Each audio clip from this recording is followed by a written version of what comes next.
Hello everyone. So our question is how many zeros are there at the end of following product? So student यहाँ पे हमें एक product given है जिसमें हमें नंबर ऑफ जीरोज कैलकुलेट करना है. सो ये क्वेश्चन यूपीएससी सीसेट 2020 का पीवाईक्यू है.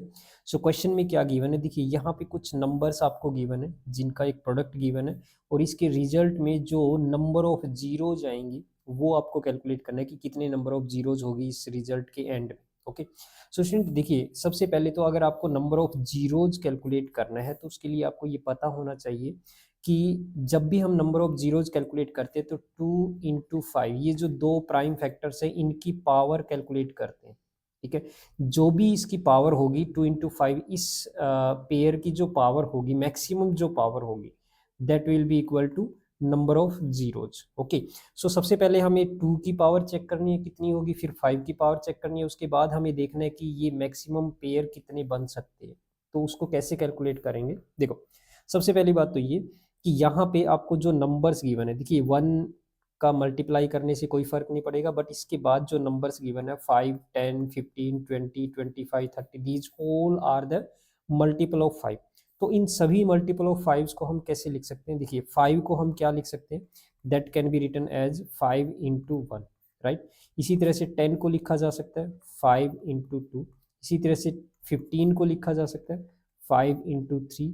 अगेन 20 को लिख सकते हैं हम 5 × 4. इसी तरह से 5 × 5, 5 × 6. ओके.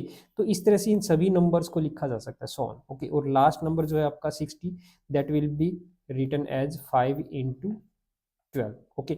सो अब देखिए यहाँ पे सभी नंबर्स मल्टीप्लाई हो रहे हैं, तो यहाँ अगर हम देखें तो सभी नंबर्स में सभी जो नंबर्स है उनमें 5 एक फैक्टर है. ओके.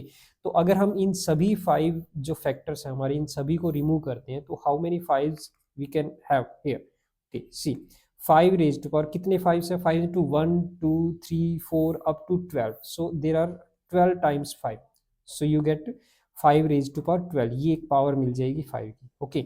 उसके बाद हमें रिमेनिंग फैक्टर्स जो है वो क्या मिलेंगे, 1 × 2 × 3 × 4. सो 1 × 2 × 3 × 4 × 5 × 6 like this. Okay. So all are up to 12. These are the other factors. Okay. So it means ये क्या मिल जाएगा हमें, that will be equal to 5 raised to power 12 into 12 factorial. ये बन जाएगा. अब ये जो 12 फैक्टोरियल है ये भी एक नंबर है जिसमें 5 की पावर भी मिलेगी आपको, 2 की पावर भी मिलेगी. तो जब भी हम फैक्टोरियल नंबर में किसी भी प्राइम नंबर की पावर चेक करते हैं तो वो कैसे कैलकुलेट करते हैं, हमेशा देखिए जो भी फैक्टोरियल नंबर है जैसे कि 12 फैक्टोरियल, इसमें अगर आपको 2 की पावर चेक करनी है कि 2 की पावर क्या होगी, तो आपको करना क्या है, देखिए यहाँ पे 12 को आप 2 से सक्सेसिवली डिवाइड करोगे और ग्रेटेस्ट इंटीजर कैलकुलेट करेंगे. ग्रेटेस्ट इंटीजर मतलब जो भी इसका रिजल्ट आएगा 12/2 उसमें जो इंटीग्रल वैल्यू है, ग्रेटेस्ट इंटीग्रल वैल्यू जो है वही, तो यहाँ पे क्या आ जाएगा 6. ओके.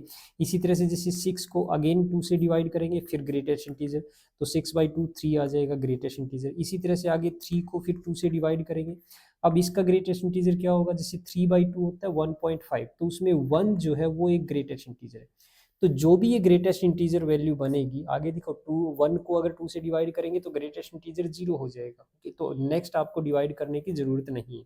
तो यहाँ पे जो टोटल वैल्यू है ग्रेटेस्ट इंटीजर है, सम ऑफ ग्रेटेस्ट इंटीजर है, वो क्या बन जाएगा 6 + 3 + 1, दैट विल बी 10.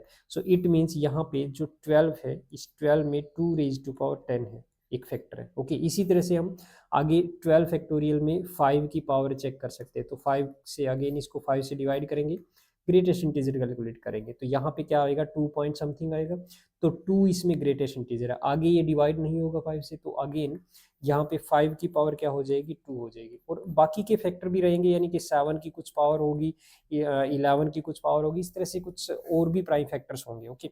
लेकिन इससे पहले आपके पास ऑलरेडी 5 raised to 12 है, तो यहाँ पे देखिए आप 2 raised to power 10 into 5 raised to power total 14 power हो रही है. ओके. बाकी के अदर फैक्टर्स हो जाएंगे, राइट. सो यहाँ आप देख रहे हैं कि 2 raised to power 10 है और 5 raised to power 14 है, तो मैक्सिमम पेयर कितने बन सकते हैं 2 × 5 के, तो आप देख सकते हैं कि यहाँ पे मिनिमम पावर जो है वो 10 है, तो यानी कि यहाँ पे 2 × 5 के मैक्सिमम 10 पेयर बन सकते हैं. तो आपके जो नंबर ऑफ जीरोज होंगे, नंबर ऑफ जीरोज बनेगी वो क्या बनेगी, 10 बनेगी। सो आपका राइट आंसर होगा option A 10। Okay student, I hope आपको ये चीज़ क्लियर हो गई होगी। Thank you, bye.